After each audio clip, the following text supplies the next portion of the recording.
ವಚನ ಅಂತ ಹೇಳಿದ್ರೆ ಶರಣರು ಕೊಟ್ಟಂತ ಮಾತಿಗೆ ಅವರು ಬರೆದಂತ ಒಂದು ಇವಕ್ಕೆ ವಚನಗಳು ಅಂತ ಕರೆದ್ರು.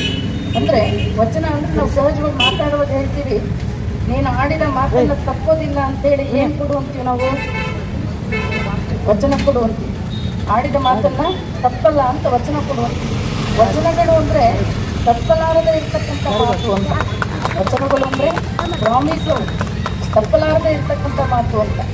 ಇವು ಕೇವಲ ಜನಪರ ಕಾಳಜಿಯಿಂದ ಹುಟ್ಟಿದಂಥವು. ಶರಣರು ಬರೋದಕ್ಕಿಂತ ಪೂರ್ವದಲ್ಲಿ ಎಲ್ಲ ರಾಜರು ಅವರ ಒಂದು ಸಂಸ್ಥಾನಗಳಲ್ಲಿ ಅವರನ್ನೇ ಹೊಗಳುವಂತ ಪಂಡಿತರುಗಳನ್ನ, ಅವರನ್ನೇ ಬಿರುದು ಬಾಹುಲಿಗಳನ್ನ ಕೊಡುವಂತ ಒಂದಿಷ್ಟು ಪಂಡಿತರುಗಳನ್ನ ಇಟ್ಕೊಂಡಿರ್ತಿದ್ರು. ಅಲ್ಲಿ ಜನಪರ ಕಾಳಜಿಯಿಂದ ಯಾವ ಸಾಹಿತ್ಯವನ್ನು ಕೂಡ ಇರಲಿಲ್ಲ. ಬಸವಾದಿ ಪ್ರಮುಖರಿಗಿಂತ ಪೂರ್ವದಲ್ಲಿ 2 ರೀತಿಯ ಸಾಹಿತ್ಯ ಇತ್ತು.